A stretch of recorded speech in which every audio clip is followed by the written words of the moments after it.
اللهم صل على محمد وعلى آل محمد كما صليت على إبراهيم وعلى آل إبراهيم إنك حميد مجيد. اللهم بارك على محمد وعلى آل محمد كما باركت على إبراهيم وعلى آل إبراهيم إنك حميد مجيد. عن معاذ بن جبل رضي الله تعالى عنه أن رسول الله صلى الله عليه وسلم خرج بالناس قبل غزوة تبوك فلما أن أصبح صلى بالناس صلاة الصبح ثم إن الناس ركبوا فلما أن طلعت الشمس بعث الناس في أثر الدلجة ولزم معاذ رسول الله صلى الله عليه وسلم إلى الآخر. رواه ترمذی وقال حدیث حسن ورواه احمد بن حنبل وابن نار والنسائی وابن ماجہ رحمهم اللہ. رب اشرح لي صدری ویسر لي امری واحلل عقدۃ من لسانی یفقهوا قولی. آمین یا رب العالمین. آج بجائے درس قرآن کے ہم ایک حدیث کا مطالعہ کر رہے ہیں. ہمارے اس منتخب نصاب کے ساتھ اس حدیث کا جو تعلق ہے اس کو سمجھ لیجئے. ہم نے چوتھا حصہ جو ہے اس مطالعہ قرآن حکیم کے منتخب نصاب کا ختم کیا تھا. اس چوتھے حصے کا مرکزی مضمون تھا جہاد فی سبیل اللہ. چنانچہ اس کا آغاز ہوا تھا تیسرے حصے کے آخری درس سے، جس میں فرمایا وجاہدوا فی اللہ حق جہادہ، اللہ کی راہ میں جہاد کرو جیسا کہ جہاد کرنے کا حق ہے. اس سے بھی پہلے سورہ حجرات میں آ چکا تھا کہ مومن تو صرف وہی ہیں جو یقین والا ایمان رکھتے ہوں دل میں اور عمل میں جہاد فی سبیل اللہ ان کے موجود ہو. انما المؤمنون الذین آمنوا باللہ ورسولہ ثم لم یرتابوا وجاہدوا باموالہم وانفسہم فی سبیل اللہ اولئک هم الصادقون. پھر ہم نے جہاد اور قتال فی سبیل اللہ کے موضوع پر جو جامع ترین سورت ہے قرآن مجید کی سورۃ الصف کا مطالعہ کیا، جس میں فرمایا گیا کہ اگر جہنم کے عذاب سے نجات چاہتے ہو تو جہاد کا راستہ تمہیں لازماً اختیار کرنا پڑے گا. اور ساتھ ہی فرما دیا کہ جہاد کی جو آخری منزل ہے قتال، اللہ کی راہ میں جنگ، یہ گویا کہ وہ مقام ہے جہاں پر انسان اللہ کا محبوب بن جاتا ہے. ان اللہ یحب الذین یقاتلون فی سبیلہ صفا کانہم بنیان مرصوص. اس مناسبت سے میں نے ایک تقریر بھی کی تھی مکمل، جہاد فی سبیل اللہ کی حقیقت، اس کے مراحل مراتب، اور میں نے عرض کیا تھا کہ یہ 9 منزلہ عمارت ہے. جو آخری اور سب سے اونچی منزل ہے وہ قتال فی سبیل اللہ بن جاتی ہے. لیکن جہاد اس سے پہلے 8 منزلیں ہیں جو طے کر کے پھر یہ قتال کے منزل تک پہنچتا ہے. پھر یہ کہ اس جہاد و قتال کے لیے لوگ کہاں سے ملے، کیسے دستیاب ہوں، انہیں تیار کیسا کیا جائے، یہ مضمون سورہ جمعہ کا تھا. هو الذی بعث فی الامیین رسولا منہم یتلو علیہم آیاتہ ویزکیہم ویعلمہم الکتاب والحکمہ. پھر یہ کہ اس جہاد فی سبیل اللہ سے اعراض، اس سے پہلوتی ہی کرنا، اس سے بچ کر رہنا، یہ در حقیقت نفاق کو جنم دینے والی شے ہے. اور نفاق وہ شے ہے کہ اگر وہ جڑ پکڑ لے دل میں اور پھر وہ پختہ اور پروان چڑھ جائے تو پھر انسان اس مقام تک پہنچ جاتا ہے کہ جہاں دائمی جہنم کا وہ نمالہ بنے گا، اور اس دنیا میں نبی اکرم صلی اللہ علیہ وسلم کے استغفار سے بھی محروم ہو جاتا ہے. اگر آپ ان کے لیے استغفار کریں گے سواء علیہم استغفرت لہم ام لم تستغفر لہم لن یغفر اللہ لہم، اے نبی برابر ہے ان کے حق میں، آپ چاہیں تو ان کے لیے استغفار کریں چاہے نہ کریں، لیکن اللہ ہرگز معاف نہیں کرے گا. تو یہ جو پوری ہم نے بحث پڑھی ہے، کافی وقت لگا ہے اس میں، اب اس کے حوالے سے یوں سمجھیے کہ یہ آخری درس ہے جو حدیث کی شکل میں آ رہا ہے. اس حدیث کا عنوان آپ دیکھ رہے ہیں کہ حکمت دین. حکمت دین کا مفہوم پہلے سمجھ لیجئے حکمت دین کے دو حصے ہیں.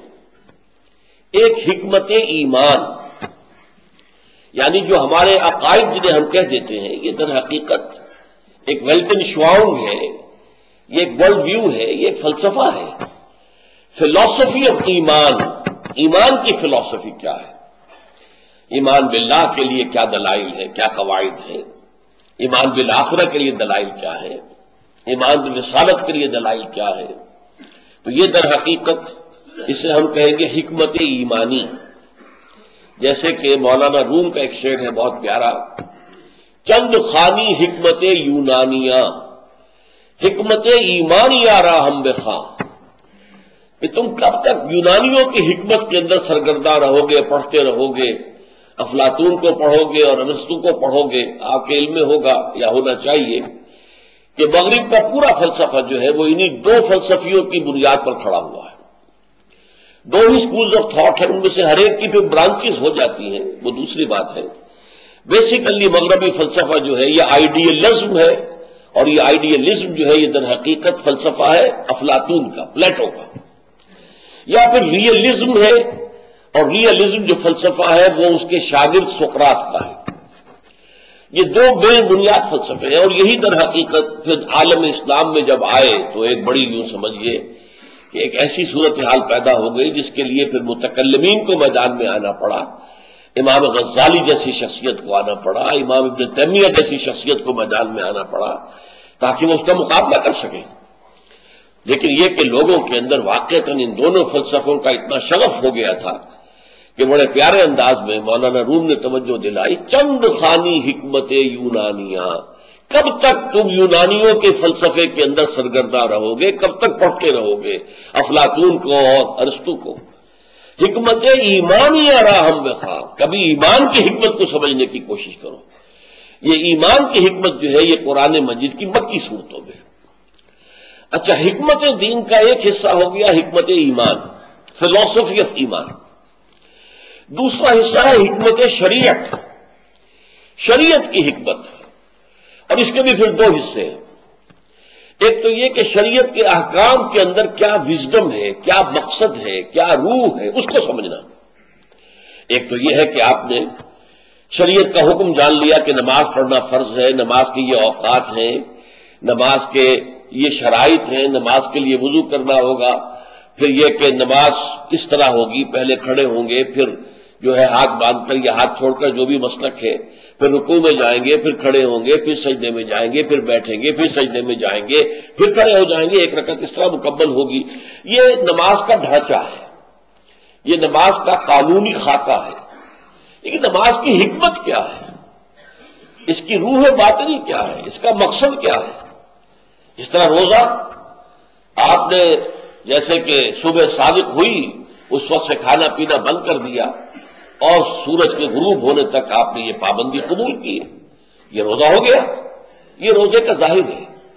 روزے کی حکمت کیا ہے، روزے کا مقصد کیا ہے، روزے کا مطلوب و مقصود کیا ہے، کیا اس کے پیچھے وزڈم ہے، یہ ہے حکمت.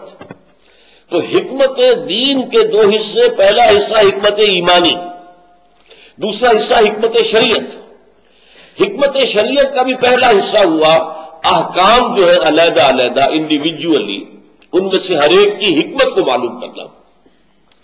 اس موضوع پر بہت عظیم تصنیف ہے، اور غالباً اپنے موضوع پر پوری تاریخ جو ہے ہماری امت کی، اس میں یہ ایک ہی کتاب لکھی گئی ہے، اور اس کا نام ہے حجت اللہ البالغہ. شاہ ولی اللہ دہلوی رحمۃ اللہ علیہ کی یہ تصنیف جو ہے یہ اس موضوع پر حرف آخر ہے. حکمت شریعت کا ایک دوسرا پہلو ہے، وہ یہ کہ اس مختلف افعال و اعمال کو جوڑنے والی شے کیا ہے، ان میں ربط اور ترتیب کیا ہے، ان میں اولیت، اقدمیت اور ثانویت کا رشتہ کیا ہے، کون سی چیز مقدم ہے، کون سی چیز مؤخر ہے، کون سی بنیادی ہے، کون سی فروعی ہے، اور ان کے درمیان وہ وزڈم، وہ حکمت جو انہیں جوڑ کر ایک وحدت بناتی ہے، ان تمام احکام شریعت کو ایک وحدت کی لڑی میں پرو دیتی، وہ کیا ہے.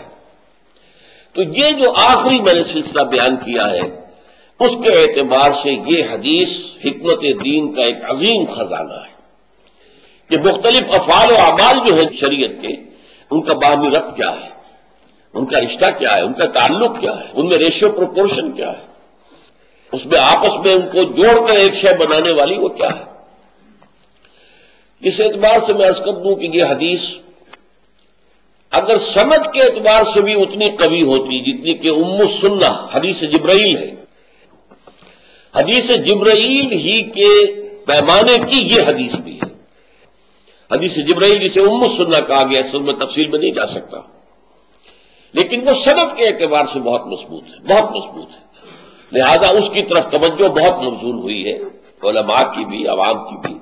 جب اسے کہا گیا جیسے کہ سورہ فاتحہ ہے ام القرآن، قرآن کی جڑ، قرآن کی اساس، قرآن کی بنیاد سورہ فاتحہ، اس طرح سنت اور حدیث اس کی جڑ، اس کی اساس حدیث جبرائیل ہے۔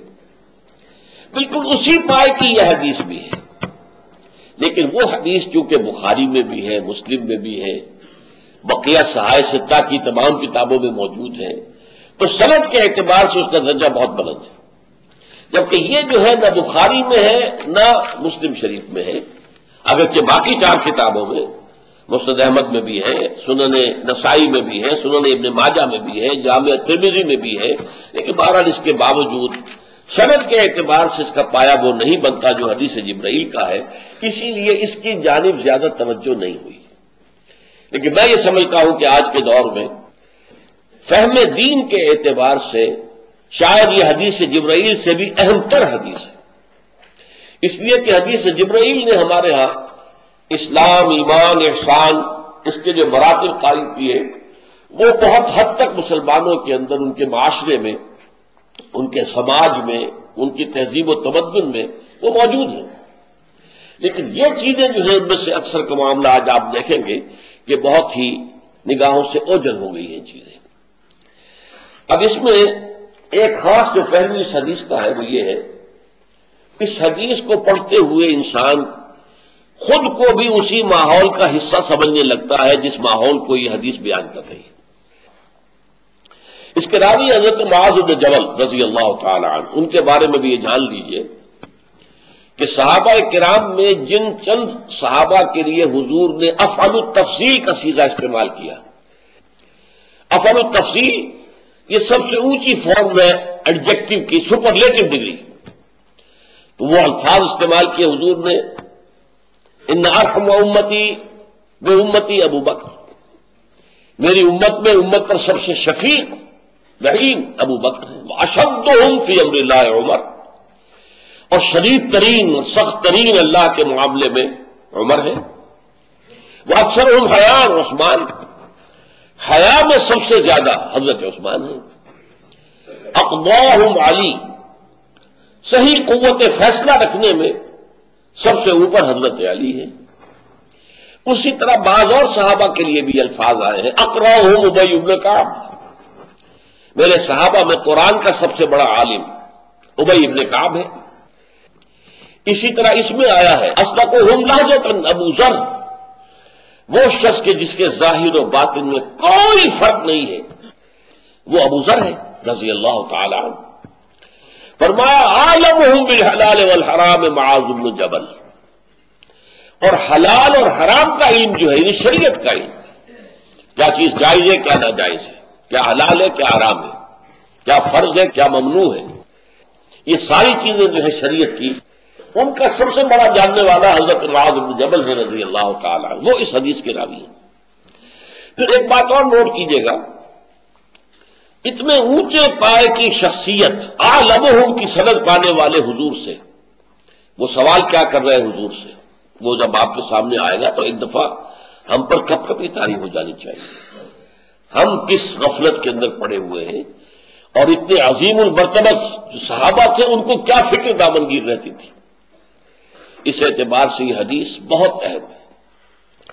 ان معاذ بن جبل رضی اللہ عنہ، حضرت معاذ بن جبل سے روایت ہے، ان رسول اللہ صلی اللہ علیہ وسلم خرج بالناس قبل غزوۃ تبوک، کہ نبی اکرم صلی اللہ علیہ وسلم تبوک سے قبل لوگوں کو لے کر نکلے، یعنی تبوک کے سفر کا یہ واقعہ بیان ہو رہا ہے۔ تبوک کا ایک سفر ہوا مدینے سے تبوک تک، اور پھر ہوا تبوک سے واپس مدینہ. اس سفر کے دو حصے ہو گئے. تو قبل تبوک یہ ہے اور بعد تبوک وہ واپسی کا سفر ہوگا. تو قبل تبوک حضور لے کر صحابہ کرام کو اپنی فوج کو لے کر نکلے ہیں. یہ اب اس کو خاص طور پر نوٹ کیجئے، تبوک کا غزوہ حضور کی حیات طیبہ کا آخری غزوہ ہے. سن 9 ہجری میں یہ واقعہ پیش آ رہا ہے.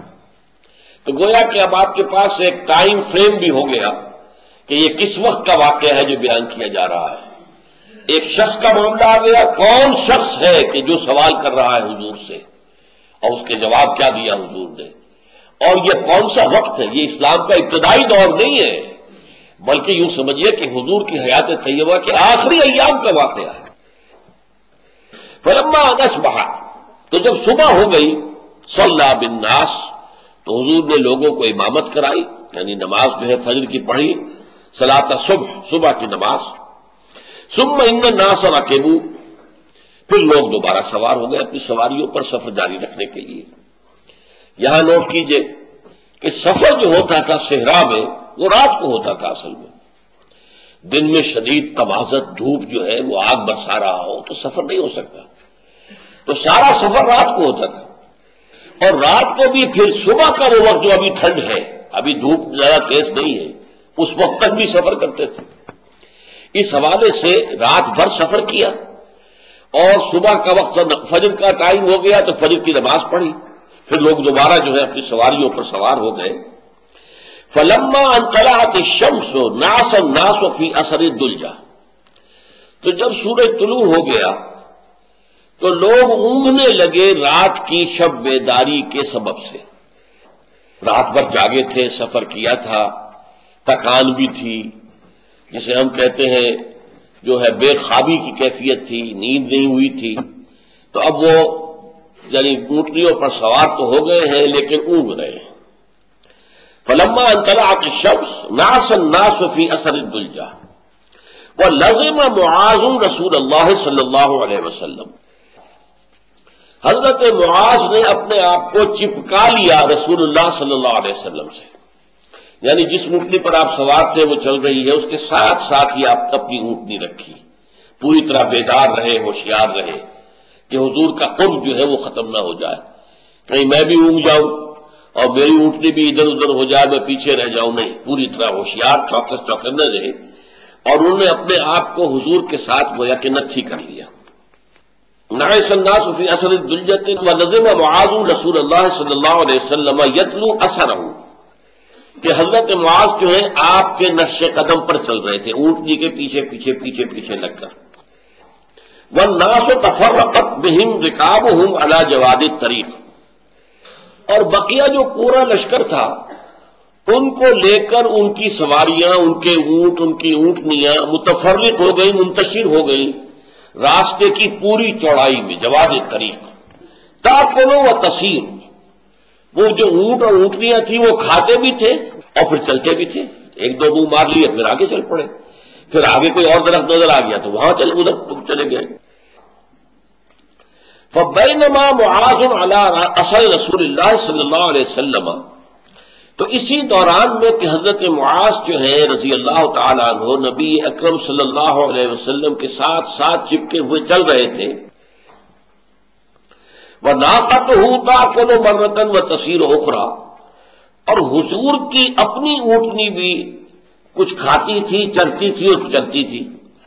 اس کا مطلب کیا ہوا کہ حضور بھی پوری طرح بیدار نہیں تھے. حضور بھی اپنی اونٹنی کو، اپنی سواری کو پوری طرح کنٹرول نہیں کر رہے تھے، بلکہ اونٹنی کو کچھ آزادی تھی، جیسے بقیہ لوگوں کی اونٹنیاں ادھر سے ادھر، ادھر سے ادھر کچھ کھانے پینے کے لیے تھیں.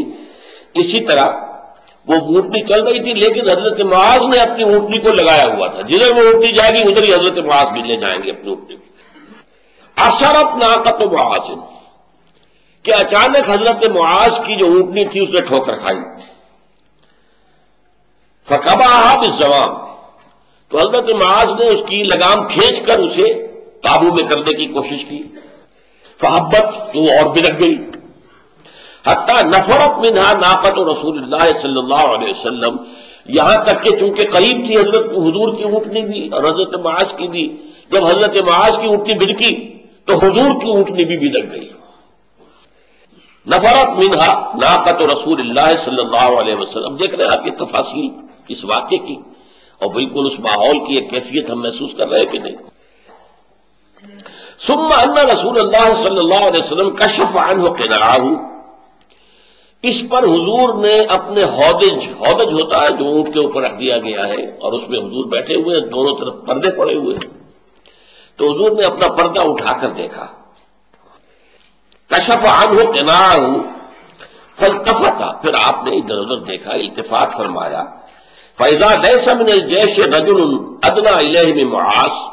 تو حضور نے دیکھا کہ پورے لشکر میں معاذ سے زیادہ قریب تر آپ سے اور کوئی نہیں ہے. سب سے زیادہ قریب اور سب سے زیادہ سمجھیے کہ نزدیک آپ کے حضرت معاذ رضی اللہ تعالی عنہ. فناداه رسول اللہ صلی اللہ علیہ وسلم فقال یا معاذ. تو حضور نے آواز دی حضرت معاذ کو اور پکارا ہے معاذ. قال لبیک یا نبی اللہ. انہوں نے کہا میں حاضر ہوں اللہ کے نبی. قال ادنو دونک. حضور نے فرمایا ذرا اور قریب آ جاؤ. فدنا منہ. تو وہ اور زیادہ قریب ہو گئے. حتی لصقت راحلتہما احداہما بالاخری. یہاں تک کہ ان دونوں کی اونٹنیاں ایک دوسرے کے ساتھ مس کرنے لگے، چل رہی ہے. حضور حضرت معاذ جو ہیں جب حکم دیا ادنو دونک اور قریب آ جاؤ، تو اس قدر قریب آ گئے کہ وہ دونوں جو اونٹنیاں ہیں وہ آپس میں گویا کہ رگڑ کھا رہی ہیں. فقال رسول اللہ صلی اللہ علیہ وسلم. پھر فرمایا اللہ کے رسول صلی اللہ علیہ وسلم نے ما كنت احسب الناس منا كمكانه من البعد. ہم نہیں سمجھتے تھے کہ لوگ ہم سے اتنے فاصلے پر ہو جائیں گے. تب اس فقرے کو سمجھیے کہ صرف تمہارے سوا اور کوئی قریب موجود نہیں ہے. سارا لشکر منتشر ہو گیا ہے، کوئی ادھر ہے کوئی ادھر ہے. یہ ہمارا گمان نہیں تھا کہ ایسا ہوگا. اس کی اہمیت کیا، پس منظر کیا ہے. نبی اکرم صلی اللہ علیہ وسلم کے دشمن جو ہیں وہ تو ہر جگہ موجود تھے، تاک میں رہتے تھے کہ آپ کی زندگی کا چراغ گل کر دیا جائے. جیسا کہ واقعہ آتا بھی ہے کہ تبوک سے واپسی پر کچھ منافقوں نے کوشش کی تھی حضور کو قتل کرنے کی، شہید کرنے کی. وہ ایک ایسی تنگ گھاٹی کے اندر جہاں آ کر وہ وادی جو ہے بہت تنگ ہو گئی تھی، وہاں چھپ کر بیٹھے رہے کہ حضور یہاں سے گزریں گے تو حملہ کریں گے. انہوں نے حملہ کیا. یہ دوسری بات ہے کہ وہ ناکام رہے. اسی حساب سے حضور کہہ رہے ہیں کہ یہ یعنی اس طریقے سے امیر لشکر کو اور اللہ کے رسول کو تنہا چھوڑ دینا، یہ تو گویا کہ ایک طرح سے بڑی ہی غفلت کا معاملہ ہے، بہت ہی بے احتیاطی کا معاملہ ہے. اب دیکھیے یہ موقع ہوتا ہے بیک بائٹنگ کا. ذرا سی بھی اگر انسان کے اندر خود غرضی ہے یا کمینگی ہے، فرض کیجئے میں سخت لفظ استعمال کر رہا ہوں، تو اس وقت وہ کہے گا اپنے نمبر بنائے گا. حضور دیکھیے میں تو آپ کے ساتھ بالکل چمٹا ہوا چلا آ رہا ہوں اور لوگوں میں تو یہ توجہ ہے ہی نہیں، پرواہ ہے ہی نہیں، فکر کرتے ہی نہیں ہے، سوچتے ہی نہیں. یہ ہوتا ہے ذرا سی بھی کمظرفی اگر ہو تو یہ موقع ایسا ہے کہ وہ اپنے نمبر بھی بنائے اور دوسرے کے دوسروں کے اوپر تنقید بھی کرے اور ان کی بیک بائٹنگ کرے. فقال معاذ یا نبی اللہ. لیکن حضرت معاذ کا طرز عمل کیا تھا؟ معاذ نے کہا ہے اللہ کے نبی، اناس الناس فتفرقت بهم رکابهم. لوگ اونگ گئے ہیں رات کی بھر کی کہ سفر کی وجہ سے، مشقت کی وجہ سے، جاگنے کی وجہ سے. فتفرقت بهم رکابهم، تو ان کی سواریاں جو ہیں ان کے سمیت ادھر ادھر ہو گئی ہیں. ترتع و تسیر، وہ چل چک رہی ہے، کچھ کھا پی بھی رہی ہے اور چل بھی رہی ہیں. اب یہاں پھر دیکھیے حضور نے بھی اس یہ نہیں کہا، اپنے آپ کو سپر نیچرل ظاہر نہیں کیا. حضور نے ہمیشہ اپنے آپ کو ایک انسان کی حیثیت سے پیش کیا ہے. چنانچہ یہاں کیا فرمایا؟ فقال رسول اللہ صلی اللہ علیہ وسلم وانا كنت ناعسا. میں خود بھی اونگ رہا تھا. یہ ہے وہ بشریت. یعنی اگر لوگ اونگ گئے ہیں تو یہ کوئی ایسی عجیب بات تو نہیں ہے. میں خود بھی اونگ رہا تھا. یہ پہلے ہم پڑھ چکے کہ حضور کی اونٹنی بھی اسی طرح چل رہی تھی، کچھ ادھر گئی، ادھر سے کسی درخت میں پتوں کے اندر منہ مار دیا، کچھ کھا لیا، پھر ادھر کہیں نظر آ گئی کوئی جھاڑی، کوئی اور درخت تو ادھر ہو گئی. تو یہی کیفیت حضور کی اونٹنی کی تھی. تو جیسا کہ میں نے اس وقت بھی عرض کیا تھا، اس کا مطلب یہ کہ حضور بھی پوری طرح چوکس نہیں تھے، بیدار نہیں تھے. یہاں حضور نے بالکل بلا تکلف وہ انا كنت ناعسا کہ میں بھی تو سویا ہوا تھا. فلما رأى معاذ بشرى رسول اللہ صلی اللہ علیہ وسلم الیہ وخلوتہ. اب آئی ہے اصل حدیث. اب جو حضرت معاذ رضی اللہ تعالیٰ عنہ نے دیکھا کہ حضور مجھ سے خوش ہیں، سارے لشکر میں ایک شخص جو ہے اس نے اپنے آپ کو باندھ کے رکھا ہے، وہ چمٹا ہوا چلا آ رہا ہے، ساتھ ساتھ چلا آ رہا ہے، ظاہر بات ہے کہ حضور کے دل میں ان کے لیے شفقت کے، محبت کے یہ جذبات پیدا ہوئے. فلما رأى معاذ بشرى رسول اللہ صلی اللہ علیہ وسلم خلوتہ، دو چیزیں میسر آ گئی. حضور جو ہے خوش بھی ہے اس وقت، اور دوسرے کی تنہائی ہے، کوئی اور ہے نہیں، یہ تو بالکل خلوت ہے، حضور اور حضرت معاذ، وہ جو چاہے آپس میں گفتگو کریں. قال یا رسول اللہ اذن لی ان اسألک عن کلمۃ قد امرضتنی واسقمتنی واحزنتنی. انہوں نے عرض کیا، اے اللہ کے رسول، اے اللہ کے نبی، مجھے اجازت مرحمت فرمائیے کہ میں آپ سے ایک ایسی بات کے بارے میں سوال کر سکوں جس نے مجھے بیمار کر دیا ہے، سقیم کر دیا ہے، مجھے شدید حزن اور شدید فکر سے اور صدمے سے دوچار کر دیا. اب یہ تین الفاظ استعمال کیے، غور کیجیے.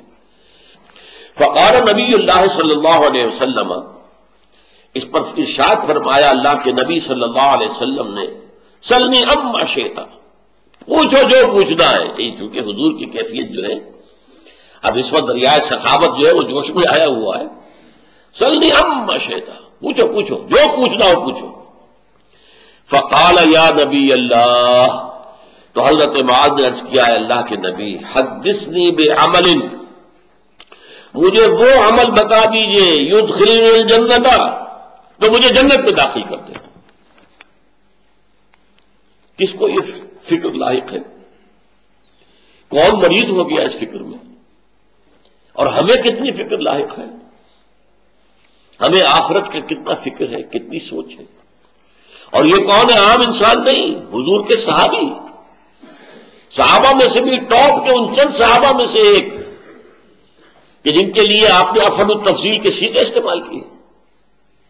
وہ صحابی کہ جن کو حضور نے گورنر بنا کر یمن بھیجا، وہ صحابی کہ جن سے حضور نے امتحان جب ان کا لیا، تم کیا کرو گے اے معاذ، جب بحیثیت گورنر تمہارے سامنے مسائل درپیش ہوں گے، فیصلے کیسے کرو گے؟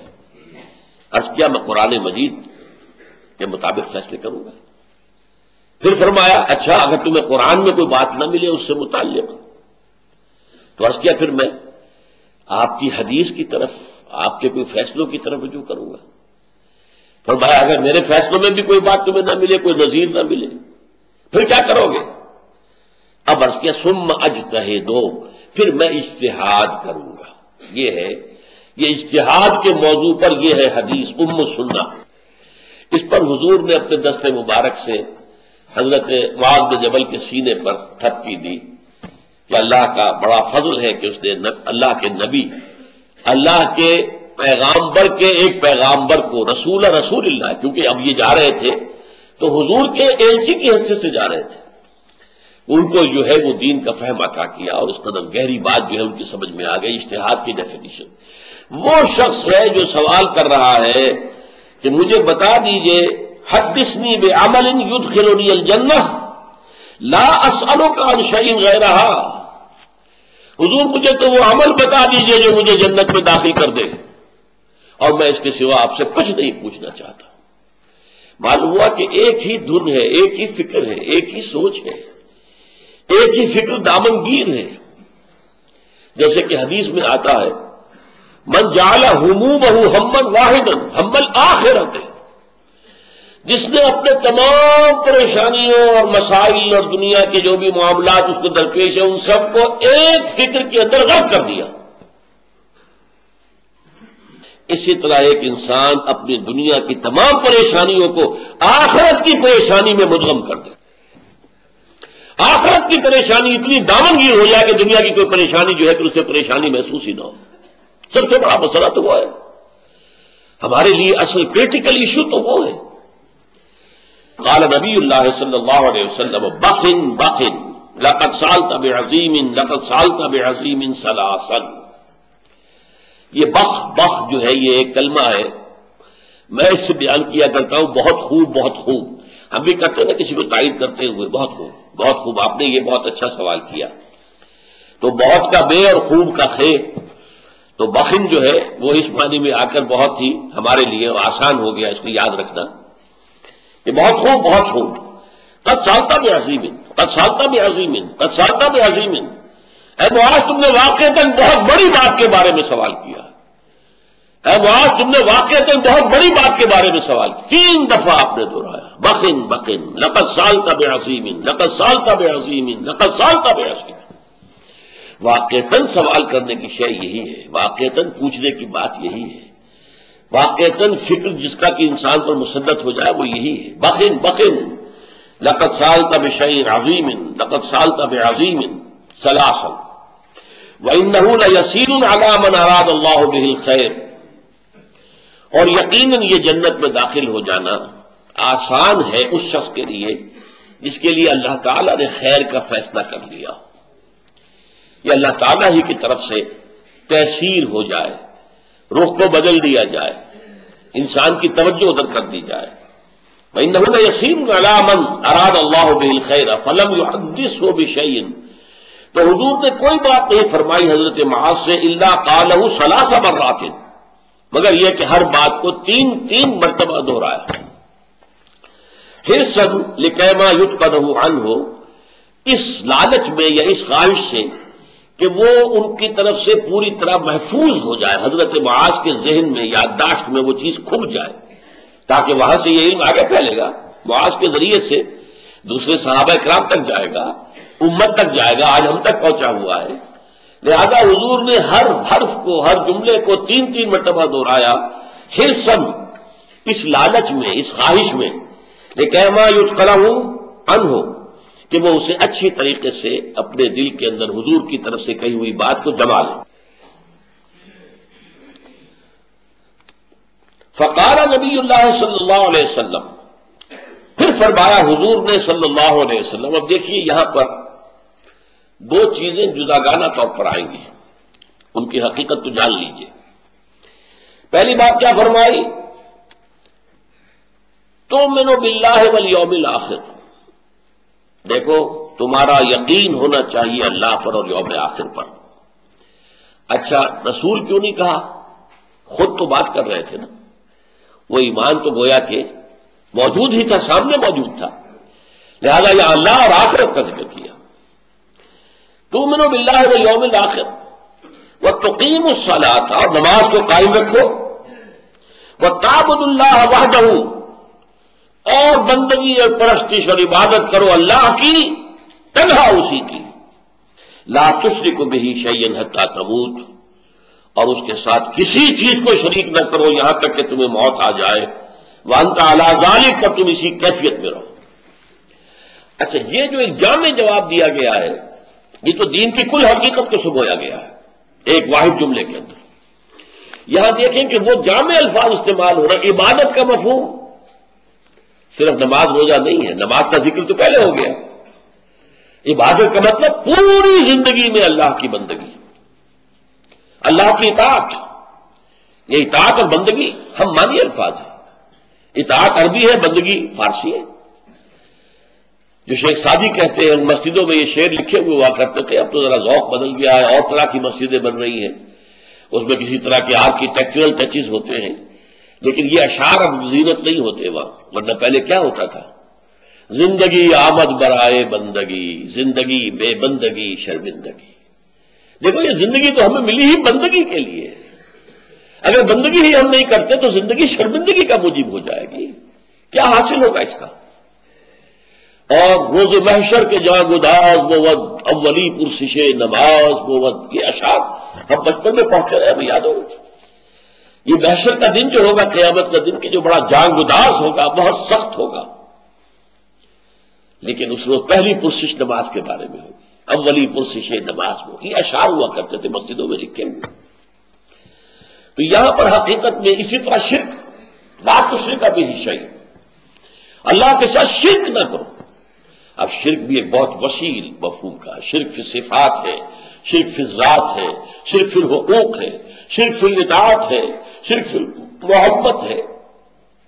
یہ بھی شرک ہے کہ کسی بھی شخص یا کسی بھی چیز کی محبت اللہ کی محبت کے برابر ہو جائے. شرک فی المحبت، اس دل کے سنگھاسن پر اللہ کی محبت کے سوا کوئی محبت نہ ہو. ہاں اللہ کی محبت کے ساتھ بریکٹڈ رسول کی محبت ہوگی، وہ ایک ہی شے ہے. اللہ کی محبت، رسول کی محبت، وہ ایک ہی شے ہے، وہ ایک آرگینک ہول ہے. اس کے علاوہ کسی شے کی محبت. تو شرک جو ہے شرک فی المحبت بھی ہے. اگر آپ کو دولت زیادہ محبوب ہے اللہ سے، کیا مطلب؟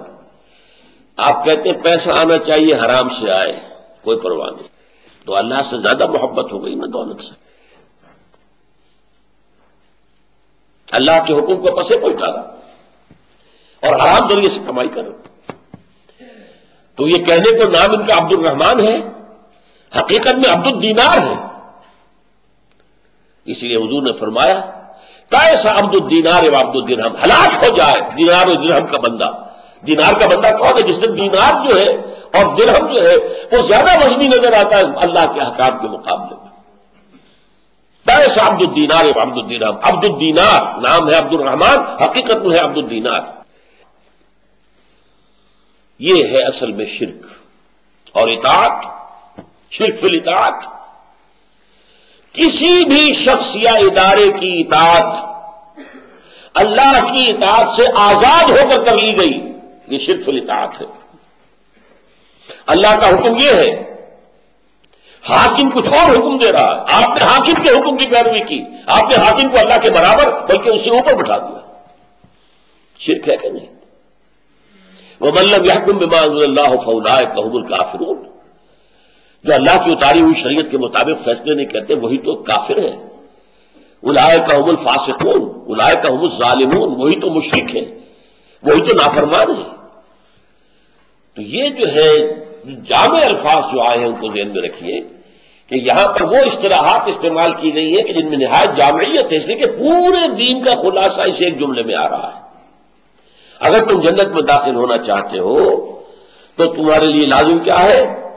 تؤمنوا باللہ والیوم الآخر وتقیموا الصلاۃ وتعبدوا اللہ وحدہ لا تشرکوا بہ شیئا حتی تموتوا وانتم علی ذلک. اگر یہ کیفیت تمہاری برقرار رہی موت تک، اگر رہے 80 برس اس کیفیت میں، لیکن 81ویں سال جب آیا تو آپ ڈول گئے اور کہیں کسی شرک میں مبتلا ہو گئے تو وہ سارا کیا کرایا ختم ہو جائے گا. حبطت اعمالہم فی الدنیا والآخرہ. لہذا فرمایا اگر اسی حال میں تمہیں موت آئے، حتی تموت وانت علی ذالک، یہاں تک کہ تمہیں موت آ جائے اور تم اسی کیفیت پر برقرار رہو، اسی حال پر قائم رہو. فقال حضرت معاذ نے عرض کیا یا نبی اللہ، اے اللہ کے نبی، اعید لی، ذرا دوبارہ فرمائیے، ذرا دوبارہ ارشاد فرمائیے تاکہ میں یاد کر لوں. فَأَعَادَهَا لَهُ ثَلَاثَ مَرَّاتٍ. تو حضور نے اس بات کو حضرت معاذ کے لیے 3 مرتبہ دہرایا. ثم قال النبی، اب یہ ہے موقع جو وہ اصل حکمت والی بات جو آ رہی ہے وہ اب آ رہی ہے. ان چیزوں کا آپس میں ربط و تعلق کیا ہے؟ ثم قال نبی اللہ صلی اللہ علیہ وسلم ان شئت حدثتک یا معاذ براس هذا الامر وذروة السلام منه. اے معاذ اگر تم چاہو تو میں تمہیں یہ بھی بتاؤں کہ ہمارے اس امر، ہمارے دین کی جڑ کیا ہے، بنیاد کیا ہے اور اس کی چوٹی کیا ہے. اس سوال میں تو حضور نے صرف 2 الفاظ استعمال کیے ہیں، لیکن جب جواب دیا ہے آپ نے تو پھر اس میں وہ 3 حصوں کے اندر دین کی حقیقت کو واضح کیا. جیسے ایک درخت ہے تو اس کی ایک جڑ ہے، جڑ سے اسے غذا مل رہی ہے. پھر ایک تنا کھڑا ہوا ہے، تنے کے بل پر وہ درخت کھڑا ہوا ہے. پھر اوپر وہ شاخیں ہیں، برگ و بار ہیں، پتے ہیں. آم کا درخت ہے تو آم لٹکا ہوا نظر آئے گا، نیمبو کا پودا ہے تو نیمبو لٹکے ہوئے نظر آئیں گے، کنوں کا پودا ہے کنوں لٹکے نظر آئیں گے. وہ اوپر ہوتا ہے، ٹاپ پر ہوتا ہے.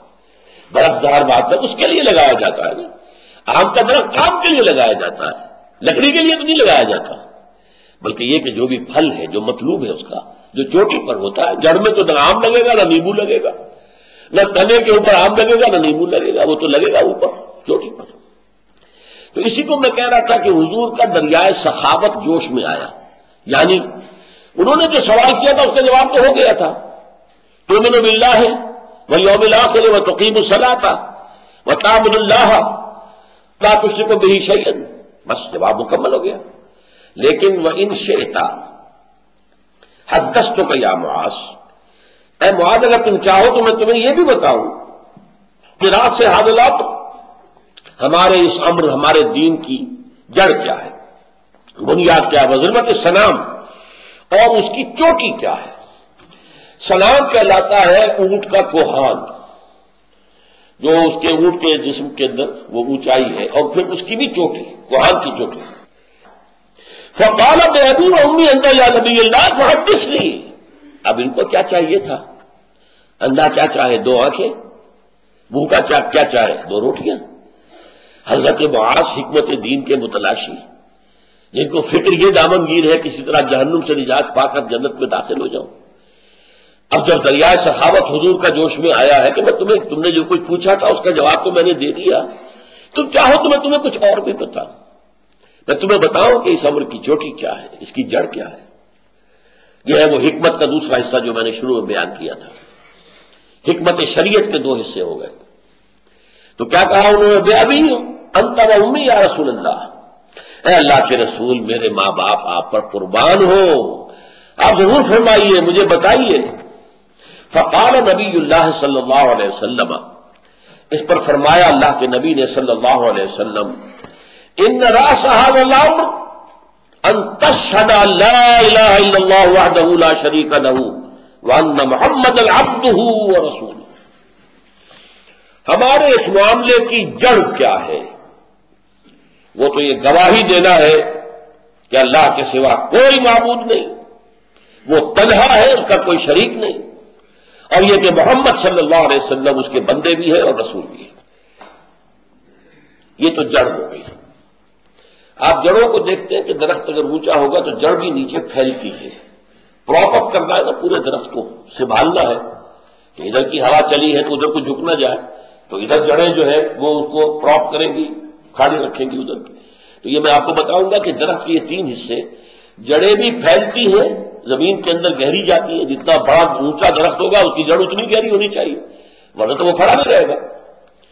پھر یہ کہ تنا جو ہے بہت کمپیکٹ ہے، اس کے بعد پھر شاخیں ہیں، شاخوں کی شاخ در شاخ، چھوٹی شاخ پھر چھوٹی شاخ، پھر اس میں پترے ہیں اور اس کے اندر پھل لگ رہے ہیں۔ تو فرمایا ان راس هذا الامر ان تشهد ان لا الہ الا اللہ وحدہ لا شریک لہ، کہ تم گواہی دو اس کی کہ اللہ کے سوا کوئی معبود نہیں، وہ تنہا ہے اور اس کا کوئی شریک نہیں، وان محمد عبدہ ورسولہ، اور محمد صلی اللہ علیہ وسلم اس کے بندے ہیں اور رسول ہیں، وان قوام هذا الامر، اور اس امر کو کھڑا رکھنے والی شے، قوام تنا جو ہے جو کھڑا رکھتا ہے درخت کو، اوپر کے برگ و بار کو سنبھال کر، وَأَنَّ قَوَامَ هَذَا الْأَمْرِ إِقَامُ الصَّلَاةِ وَإِيتَاءُ الزَّكَاةِ، نماز کا قائم رکھنا اور زکوٰۃ کا ادا کرنا۔ یہ جو چار ہیں عبادتیں، ان میں سے اہم ترین دو یہ ہیں۔ بڑی عجیب ان کے اندر ایک ترتیب ہے۔ دو عبادتیں وہ ہیں جو ہر مسلمان پر فرض ہے، امیر ہو، غریب ہو، کوئی ہو، مرد ہو، عورت ہو، نماز اور روزہ۔ اور دو عبادتیں وہ ہیں جو صرف صاحب استطاعت پر ہیں، زکوٰۃ اور حج۔ ان دو میں سے ایک زکوٰۃ اور ان دو میں سے ایک نماز، یہ ہے اصل قوام، یعنی دین کا قوام، دین کو قائم رکھنے والی شے، دین کو ایک معاشرے کی حیثیت سے برقرار رکھنے والی شے۔ وہ قوام هذا الامر، وہ کیا ہے؟ اقام الصلاۃ وایتاء الزکاۃ۔ وان ذروۃ السلام منہ، اور چوٹی جو ہے ہمارے اس دین کی، جو چوٹی کا عمل ہے، الجہاد فی سبیل اللہ، یہ برگ و بار جو ہے اس کا وہ جہاد فی سبیل اللہ ہے۔ جس آم کے درخت پر آم نہ لگے اس کا اور کیا مصرف ہوگا کہ کاٹ کر اس کی لکڑی جلا دی جائے؟ جس کنو کے پودے پر کنو نہ لگے کیا مصرف ہوگا اس کا؟ کاٹ کر پھینک دیا جائے۔ یہ ہے وہ اصل شے۔ یہ نماز کس لیے ہے؟ وَاسْتَعِينُوا بِالصَّبْرِ وَالصَّلَاةِ، جیسے تلے نے کھڑا کیا ہوا ہے درخت کو، اسی طرح یہ نماز کھڑا رکھے آپ کو اللہ تعالیٰ کے دین کے لیے جہاد کرنے کی غرض سے۔ میرا وہ چھوٹا سا جو کتاب چاہے حقیقت جہاد فی سبیل اللہ، جو حضرات اس وقت لے گئے تھے، دوبارہ ایک دفعہ پڑھیں کہ جہاد کی حقیقت کیا ہے۔ ہم نے جہاد کو بدنام کر دیا ہے، جہاد کے ساتھ غلط تصورات ایڈ کر دیے گئے۔ مسلمان جب جنگ کرے جہاد ہے، ہو سکتا ہے کوئی مسلمان بادشاہ ہے، فاسق ہے، فاجر ہے، بدماش ہے، شرابی ہے، زانی ہے، وہ اپنے صرف عیش کو بڑھانے کے لیے، اپنے جو ریونیو ہے اس کو بڑھانے کے لیے کسی برابر کے ملک کے اوپر حملہ کرتا ہے تاکہ اپنی حکومت کو توسیع دے سکے، یہ جہاد فی سبیل اللہ ہوگا؟ لا حول ولا قوت الا باللہ۔ ہم نے جب جہاد کا لفظ اس طرح بدنام کیا ہے تو لہذا آج اغیار تو اسے خود پھیلائیں گے، پھر کچھ ہم نے اس کے نظر میں کام کیا، کچھ انہوں نے آگے بڑھا دیا۔ ایک جہاد میں آپ کو بتا چکا ہوں، جہاد فی سبیل حریہ، آزادی کے لیے جہاد، اس میں کوئی جان دے گا تو وہ شہید ہی شمار ہوگا، لیکن اسے جہاد فی سبیل اللہ مت کہو، اس کی کچھ اور شرائط ہے۔ وہ 9 منزلہ عمارت جو ہے 8 سیڑھیاں چڑھ کر وہاں پہنچا جاتا ہے قتال کے اندر مرحلے میں۔ لہذا جہاد فی سبیل اللہ کو حضور نے دین کی چوٹی قرار دیا ہے۔ جڑ کلمہ شہادت، کلا ارکان اسلام، رکن کہتے ہیں ستون کو، ان چاروں کو جمع کر کے ایک ستون بنا دیجیے، ایک کلا بن جائے گا، اور اوپر پھر برگوبار جو ہے وہ جہاد فی سبیل اللہ۔ اب اس حدیث کے آخر میں ایک خاص جہاد کا ذکر ہو رہا ہے، وہ قتال فی سبیل اللہ جو ہے، جس کا میں نے عرض کیا ہے کہ وہ جہاد کی چوٹی ہے۔ ایک جہاد ہے جو چوٹی ہے پورے دین کی، تو اس جہاد کی بھی ایک چوٹی ہے، وہ ہے قتال فی سبیل اللہ۔ حضور صلی اللہ علیہ وسلم کی بعثت جو ہم نے پڑھا سورہ صف میں، وہ اس لیے تھی کہ دین کو غالب کرے، لہذا آپ نے تلوار ہاتھ میں اٹھائی، جنگیں کی، غزوہ بدر ہو، غزوہ احد ہو، غزوہ احزاب ہو، جنگیں کی، تلوار چلائی ہے قتال فی سبیل اللہ کے لیے۔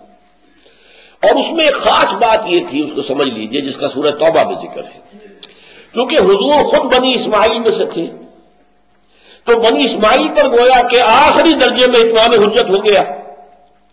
اب اگر بنی اسرائیل ایمان نہیں لاتے تو ان کو وہی سزا ملنی چاہیے تھی جو قوم نوح کو ملی تھی، قوم ہود کو ملی تھی، قوم صالح کو ملی تھی، ایکسٹرمینیشن۔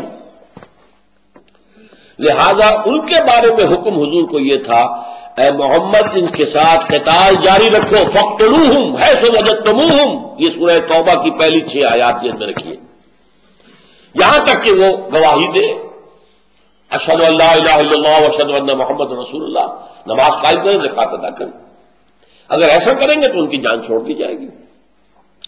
لیکن باقی دنیا کے لیے یہ بات نہیں تھی، یہ صرف بنی اسماعیل یا ان کے تابع جو لوگ تھے عرب میں ان کے لیے تھا۔ باقی دنیا کے لیے کیا تھا؟ دیکھو بھائی، تم اسلام لے آؤ، ہمارے برابر کے ساتھی ہوگے، بھائی ہوگے ہمارے، ہم یہ نہیں کہیں گے ہمارے حقوق زیادہ ہیں، ہم سینئر مسلمان ہیں تم جونیئر مسلمان ہو، نہیں، سب کے برابر۔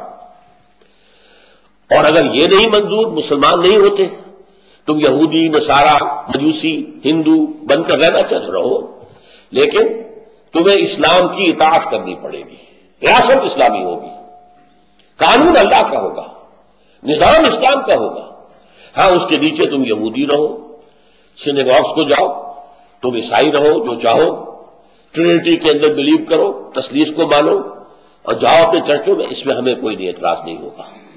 اور اگر یہ بھی منظور نہیں ہے پھر آؤ میدان میں، تلوار ہمارے اور تمہارے درمیان فیصلہ کرے گی۔ لیکن یہ کہ جو عرب کے لوگ تھے، اصل مشرکین عرب، بنو اسماعیل اور ان کے تابع لوگ، ان کو یہ تھرڈ آلٹرنیٹو نہیں تھا کہ تم رہ سکتے ہو شرک کے اوپر قائم، شرک کرو، لیکن یہ کہ اسلامی ریاست کی بالادستی تسلیم کر دو اور جزیہ دو ہاتھ سے، نہیں، یہ ان کے لیے نہیں تھا، یا ایمان لاؤ یا قتل۔ یہ اس کا ذکر ہو رہا اس حدیث کے آخری حصے میں۔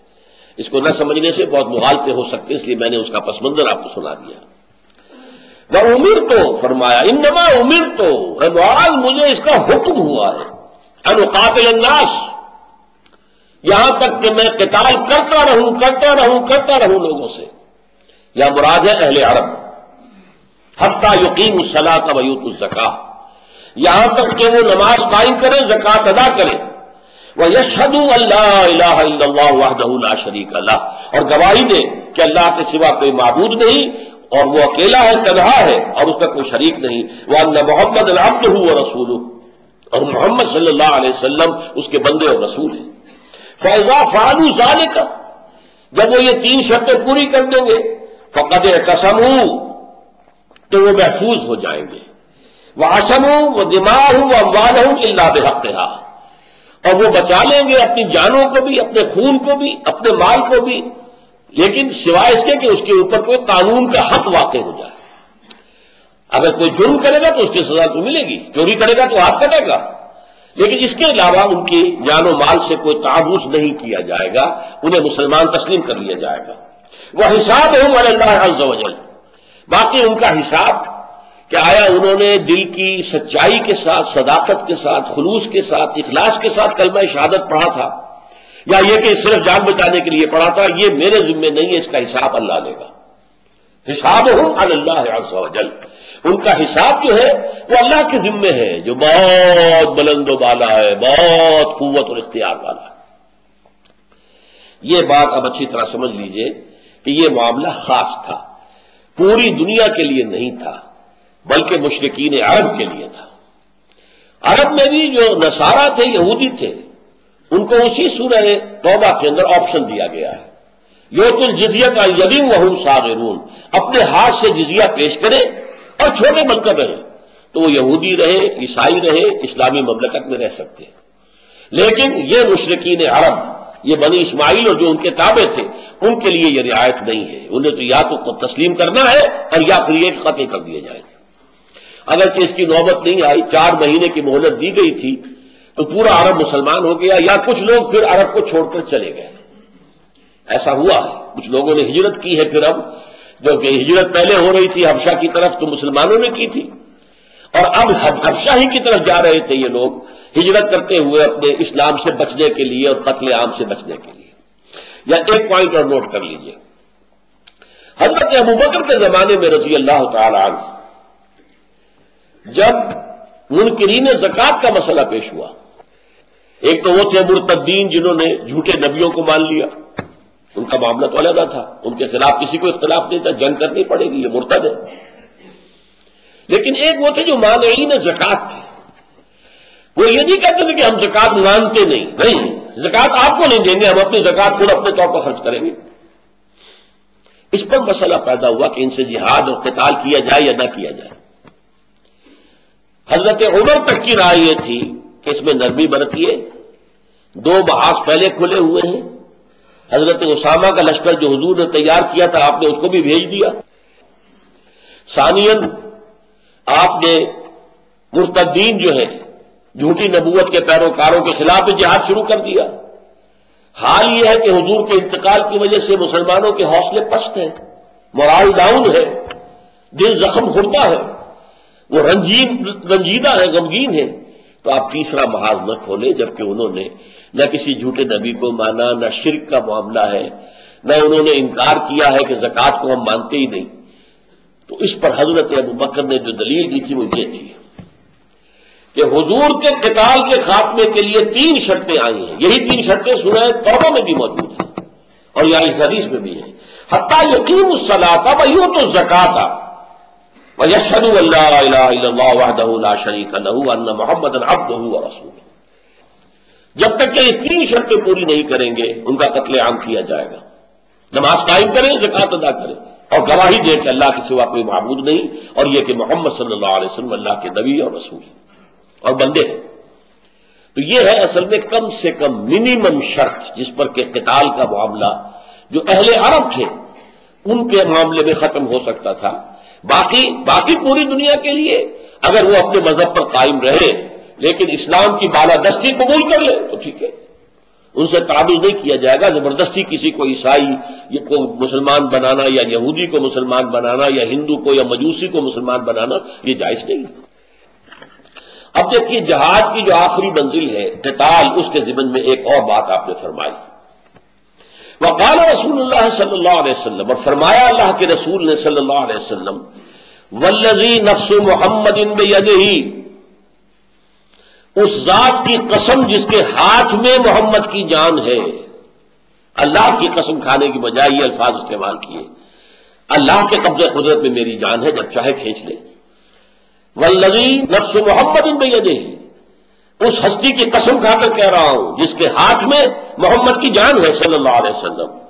ما شہب وجہ ولا برت قدم فی عمل تبتغى فیہ درجات الجنت بعد الصلاۃ المفروضۃ کا جہاد فی سبیل اللہ. کسی بندے کے چہرے کے اوپر تکان کے آثار نہیں آئے، نہ کسی کے پاؤں غبار آلود ہوئے کسی عمل میں جس سے کہ وہ اللہ تعالیٰ کے درجات چاہتا ہو جنت کے اندر، نماز فرض کے بعد جہاد فی سبیل اللہ سے زیادہ. یعنی ہمارے دین میں چونکہ صلاۃ و عماد الدین، صلاۃ تو جو ہے وہ ستون ہے دین کا، اس کے بعد تمام اعمال کے مقابلے میں اللہ تعالیٰ کے جہاد کے راستے میں چلتے ہوئے اگر تکان کی وجہ سے چہرے کے اوپر آثار آ جائیں یا اگر چلتے چلتے چلتے چلتے پاؤں غبار آلود ہو جائے، تو اس عمل میں جتنا وزن ہے اتنا کسی اور عمل میں وزن نہیں ہے. ساری رات قیام اللیل میں گزار دیجئے وہ وزن نہیں ہوگا. ہر روز روزہ رکھیے وہ وزن نہیں ہوگا. والذی نفس محمد بیدہ، یہ ریشیو پروپورشن ہمارے یہاں رہا ہی نہیں. ہم تو واقف ہی رہ گئے نماز روزہ حج زکات سے، اللہ اللہ خیر سلم.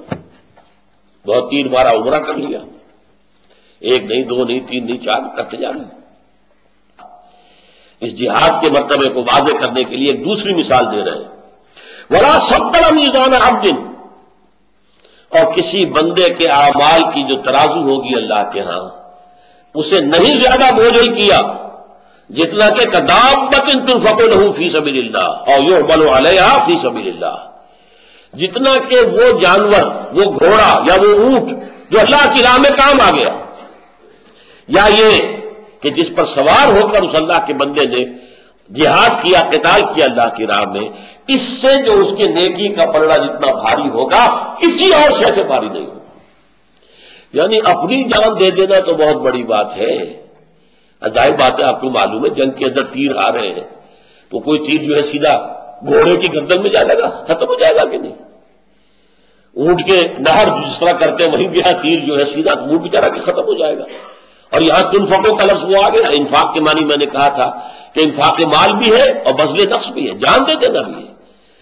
تو فرمایا ولا ثقل میزان عبد، نہیں کیا زیادہ بھاری کسی بندے کے میزان کو، نیکی کے پلڑے کو، کدابۃ، جتنا کہ وہ جانور، وہ سواری، تنفق له فی سبیل اللہ، جو کہ اللہ کے راہ میں جہاد کرنے میں کام آ گئی، اور یحمل علیہا فی سبیل اللہ، یا جس پر سوار ہو کر اس نے اللہ کی راہ میں قتال اور جہاد کیا. یہ ہے ریشیو پروپورشن ہمارے دین کے اعمال کا. بدقسمتی سے یہ تصور ہمارا ہوتے ہوتے ہوتے ہوتے خالص مذہبی سا ایک معاملہ، بس کچھ عقائد ہیں اور کچھ جو ہے وہ مراسم عبودیت ہیں، کچھ کھانے پینے شادی بیاہ کے قوانین ہیں. اللہ اللہ خیر صلی اللہ. اس کے علاوہ ہمارے سامنے دین کا کی وہ چوٹی، دین کا وہ عمل جس کے لیے کہ اس حدیث کے اندر واضح کیا گیا ہے وہ پیش نظر ہی نہیں ہے. اقول قولی ھذا واستغفر اللہ لی ولکم ولسائر المسلمین والمسلمات.